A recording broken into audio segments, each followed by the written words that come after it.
Hello everyone, welcome back to the channel. So for this final week topic, I'll be talking about echo chambers.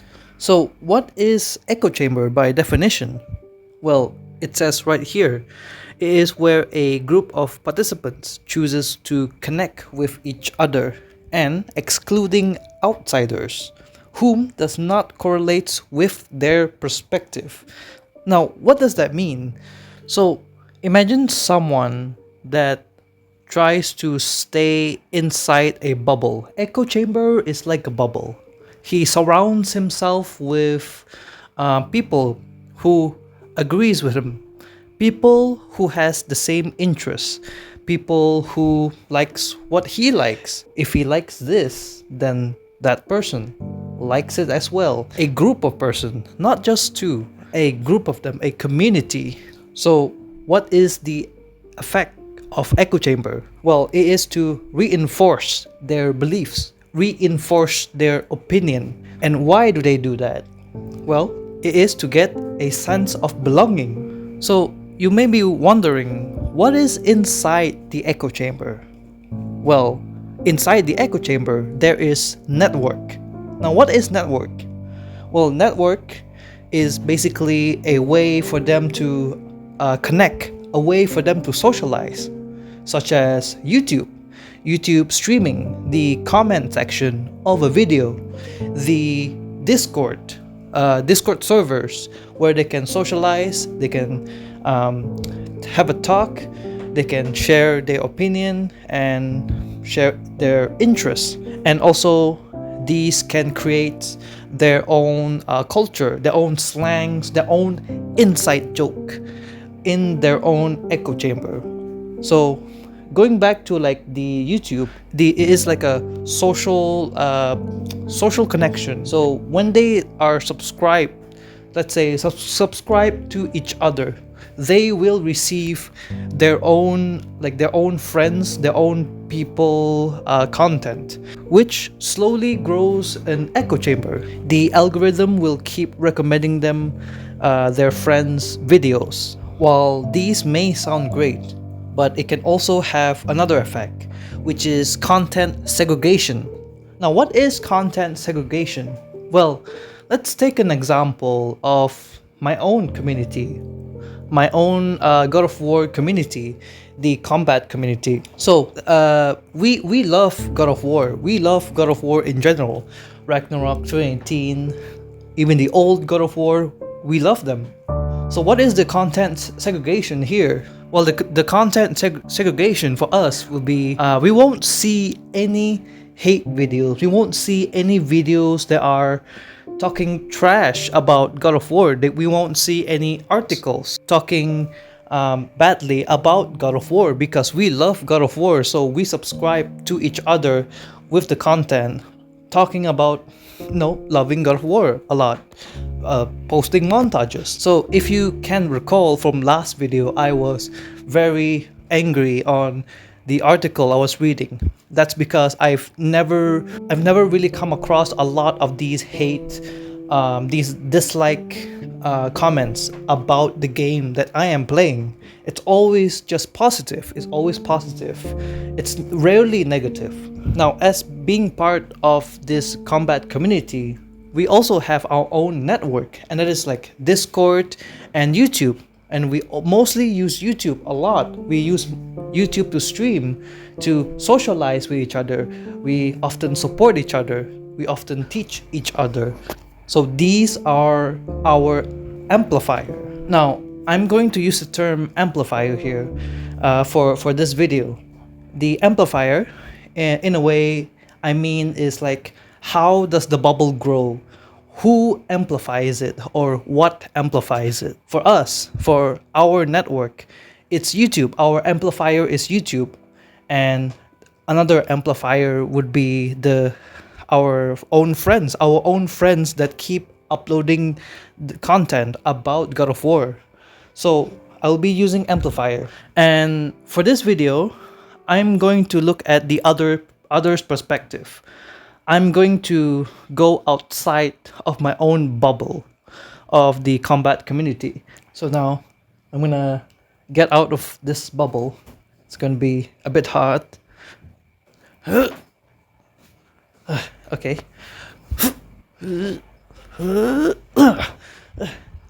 Oh, okay. That was harder than I thought. Okay, so the main example that I'll be using for this video is the recent Laufey hate. So in State of Play, they announced a new God of War game, a spin-off, which follows Kratos' wife, and a lot of people is not receiving that well, and I want to know why. And here I am. Okay, I guess I'll just jump in. Let's see what's happening inside. Just it's for research purposes. So just gonna put my hand through it. So from what I've researched and found, I've come to like a certain like possibilities of why God of War Laufey is getting a lot of disliked. Now, the first possibility is the title God of War. Now, God of War is a franchise. The title, much like the Fast and the Furious, much like the Elder Scrolls Skyrim, Elder Scrolls Oblivion. God of War is a title. And a lot of people are saying that God of War should just be only for Kratos. That title is only just for Kratos. Because a lot of people grew up with Kratos. A lot of people, when they see God of War, they think of Kratos. But for this one, Laufey comes into picture. It does not align with their perspective. It does not align with their beliefs. Like, that is not right. That's not correct. Why is Laufey is given the title of God of War? What does this mean? So with this, a lot of people are worried. A lot of people are thinking, what is the company doing? What is Santa Monica doing?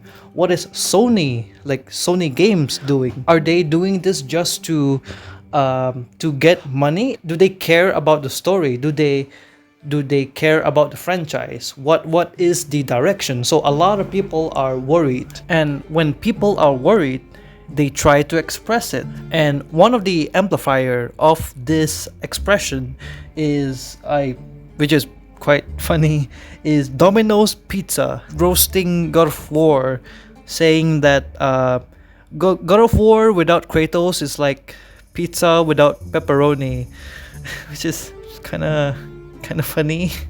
It's very unexpected to see Domino's Big Pizza expressing themselves about God of War. What?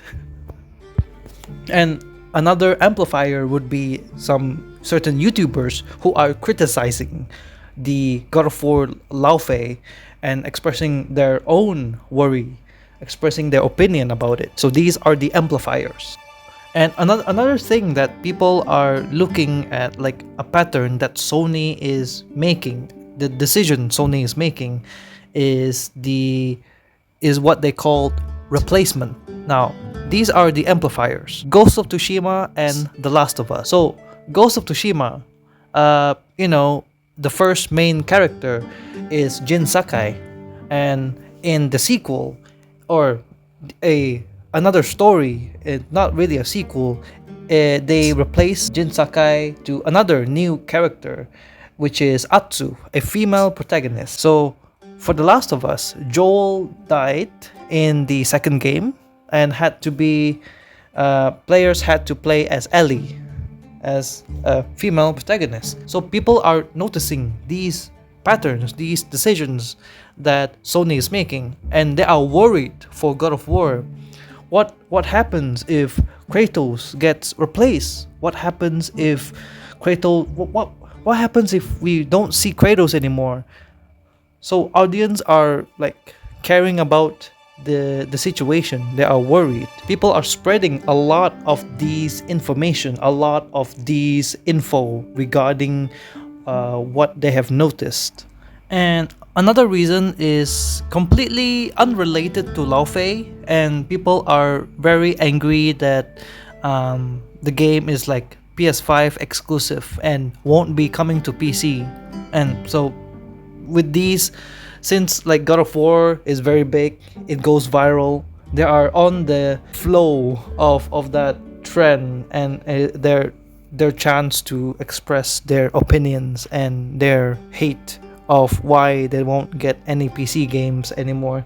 So that is like something completely unrelated. So those PC gamers are in their like own community as well. So having to not be included in the God of War, they would feel like they are being left out. There are no sense of belonging. So I understand why the hate for like no games on PC. So basically, a lot of people are worried. A lot of people are angry. A lot of people are trying to express. And how do they express? Well, they attack using terms like woke, like pushing that feminism agenda. I don't really know what the right term is. They keep saying that oh, they're replacing this character. They are comparing to other games. Basically, they are already jumping conclusion. They are already saying, oh, Kratos is going to get replaced. And this replacement news is very believable because we can already see the patterns, and if it's believable enough, it makes more people enraged, which makes the situation even worse, more toxic. And again, going back to like hypodermic needle, taking things at face value without like critical evaluation. And it also ties to the users and gratification theory. Audience use media because they have a goal. And one of the amplifier, probably one of the biggest amplifier that I have noticed so far in this movement of hate is Asmongold. The player base defensive. I mean, it is what it is. It is. He's completely right. He is. He's totally right. It's not a small portion. I mean, it's a massive portion. It's a massive portion of us, and we will make the discourse so unpleasant, so uncomfortable, so problematic, and so toxic that there will be an environment where people are afraid to do this. That's the goal. We are trying to do that. We are trying to make it as toxic as possible. And do you want to know why they're mad? It's because it's working. It's working very well. So with that, he is trying to spark a goal into his audience to create a toxic environment so that Sony won't have to go to this direction anymore. They won't have to, so that they can break this pattern of replacement. Okay, so how do they break the Sony pattern for like replacing characters? Well, his audience would go to YouTube channels that criticize the game and subscribe to their channels. And once they are subscribed, they would keep coming back just to like make them believe that they are doing something right with this movement they are doing. They're believing that. And not only that, they would also go to like other social media, Instagram, to spread the message, Twitter, Twitch, to amplify. These are the amplifiers going to amplify more of their belief and themselves. So these bubble keeps on growing right now. But the thing is, the game developer never mentioned that Kratos is getting replaced. So this hate is very unnecessary. It is very unnecessary hate. So these are the causes, these are the amplifiers that I have noticed in this Laufey movement. And you might be wondering, what do I think about it? Well, for me, the game is very good. Like, I feel like the game is good for me. I love God of War in general. I love to play the game, and so far that Santa Monica makes good stories, makes like good narrative, and I think they have plans. I can see certain patterns as well with Santa Monica. one of the leak for God of War Ragnarok, there's supposed to be another narrative where Kratos actually dies and goes to Helheim. But this one, they scrapped it for a reason. So they've been creating this narrative. They've been trying to figure out what to do with the narrative. So I believe that they can work on something good with Laufey. I trust them. We cannot really be 100% sure, cannot really have the answer to everything. Only time has the answer, or only time will tell. And yeah, for me, I am very hyped to see Laufey. But for this movement, I feel like it's very interesting. I feel like having to learn the media and having to learn what in class, having to learn these things and also applying them at the same time while it's ongoing. It's very cool. It's very cool to see. It's very cool to observe. Whoa, this correlates a lot to what I learned. So I love it. And this is going to be the final topic, and I hope that you enjoyed it. And that's it. I'll see you guys next time. Take care.